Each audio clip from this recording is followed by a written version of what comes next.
Assalamualaikum warahmatullahi wabarakatuh. Halo Sobat Cuan, apa kabar? Semoga sehat selalu dan banyak rezeki. Jumpa lagi ya dengan saya Laras Lesdiantoro di edisi tanggal 10 April tahun 2025. Kemarin, wow, wow banget ini. Hampir 130 dolar kalau nggak salah, atau malah lebih. Ya kalau di sini kayaknya lebih kalau yang di sini. Jadi low-nya ada di 69, high-nya ada di 99. Wah, impulsif banget gitu ya. Dan angka-angka target saya kena semua, bahkan ya sempat terlewati. Tapi sebelum kita bahas lebih jauh, kita lihat dulu karena hari ini ada banyak rilis data gitu. Semuanya di jam 19.30. Jadi kalau saya ditanya, ini efeknya gimana Pak untuk market? Ya campur baur karena ada banyak gitu. Jam 19.30 ada inflation rate. Ini sebenarnya yang paling penting sih. Nilai inflasi diperkirakan turun dari 0,2% menjadi 0,1%. Kemudian ada CPI ini, Consumer Price Index, diperkirakan naik tipis dari 319,082 menjadi 320,17. CPI S.A diperkirakan ya ini kurang lebih dengan yang tadi ya, naik tipis juga dari 319,775 menjadi 320,1, tipis. Kemudian ada core inflation rate year on year. Diperkirakan ya turun tipis saja dari 3,1% menjadi 3%. Kemudian core inflation rate month on month diperkirakan naik tipis dari 0,2% menjadi 0,3%. Inflation rate year on year diperkirakan turun tipis dari 2,8% menjadi 2,6%. Initial jobless claim, nah ini mulai ya, seperti biasa ya, hari Kamis ya, ada jobless claim. Untuk inisialnya diperkirakan naik tipis dari 219.000 menjadi 223.000.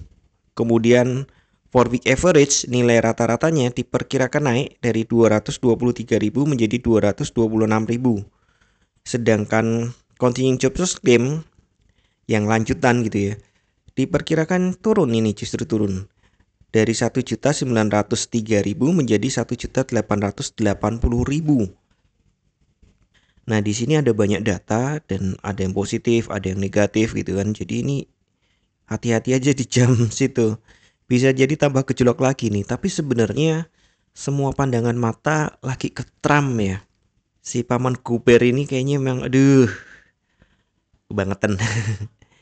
Jadi katanya sih untuk ini kenaikan tarif impor di Amerika itu depending 90 hari untuk semua negara kecuali Cina. Kayaknya dia keder juga nih. Karena banyak yang ngancam terutama Kanada. Indonesia masih kalem, Vietnam malah kocak. Dia justru menghapus tarif impor. Gak tahu nih. Setiap negara tentu punya strategi dan itu disesuaikan oleh keadaan masing-masing. Ya, ya nggak ngerti sih netizen yang banyak B-nya. Nyalahkan Pak Wowo, aku sih masih percaya. Nah, lanjut ya. Jadi ini terjadi impulsif. Biasanya kalau terjadi impulsif itu ada ya koreksi 50%, tapi lebih enak kita lihat langsung di 4 jam. Ya secara umum ini masih kuat naik ya, bullishnya kuat banget. Tapi ya kita cari koreksinya dulu. Jadi naiknya mulai sini ya hitungannya ya. Dan sampai sini. Wah, sorry terlalu banyak garis. Nah, kemungkinan ya kalau turun ya ke 37 saja, tapi ya 30 memang 30 ini cukup kuat. 45, lebih ke 45 sih menurut saya. Kalau dia memang kuat naik, dia koreksinya mungkin sekitar 45. Saya nggak pakai lini masa karena ya ini lagi nggak imbang gitu. Market tidak dalam keseimbangan. Jadi untuk lini masa sementara lupakan dulu. Kalau ngomong lini masa sih ya sebenarnya cocok aja.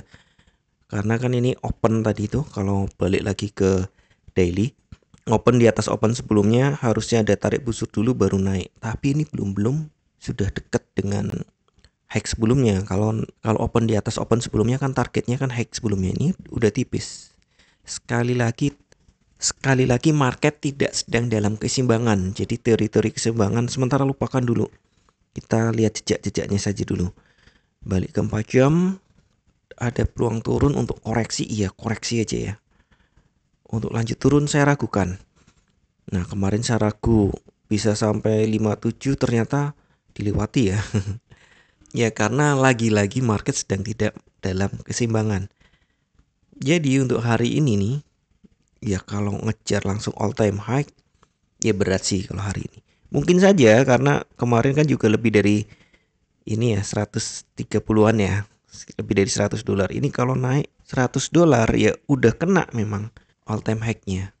Hanya saja ya kita gunakan dulu all time high ini sebagai resisten, bukan satu ya, resisten 2 ya. Resisten 3-nya langit. Kemudian ada resisten di sini di 30. Jadi 30 langsung 67. Resistennya saya pikir di situ. Untuk supportnya masih kita gunakan ini, garis-garis ini masih bisa dipakai ya. Mulai 70, ini kan juga tadi ketahan ya 70.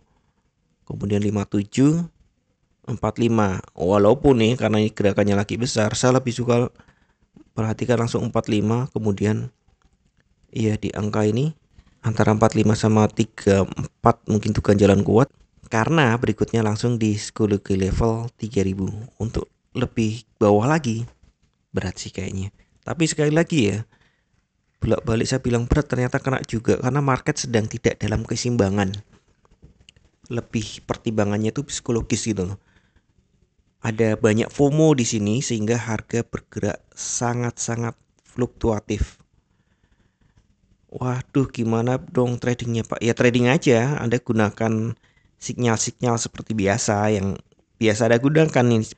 Kan masing-masing beda itu, ada yang pakai RSI, ada yang pakai SMA, ada. Nah, itu tetap bisa digunakan. Hanya saja ini sekarang range-nya besar. Jadi untuk risk manajemennya harus ditata ulang. Kita geser ke 1 jam. Tidak ada info tambahan 1 jam. Selain bahwa hari ini memang masih uptrend. Sudah mulai menghadap ke bawah, dia mau koreksi. Di 15 menitnya juga, 15 menitnya sudah netralnya sudah mendekati oversold. Terlihat ya ini memang sepertinya mau maksa naik. Tapi saya ingatkan kembali ya, tidak ada satupun teknik analisa yang 100% benar. Anda tetap harus bijak dalam bertransaksi, atur volume transaksi Anda agar sesuai dengan kekuatan dana Anda, dan siapkan money management agar jika ternyata harga bergerak tidak sesuai dengan prediksi atau posisi terbuka Anda, maka Anda bisa segera melakukan antisipasi secara cepat dan tepat. Oke, sekian dulu informasi dari saya. Semoga kita semua cuan hari ini, lancar, berkah, manfaat, dan tetap sehat. Amin. Wassalamualaikum warahmatullahi wabarakatuh. Equity World Futures, bawa kita terbang tinggi dengan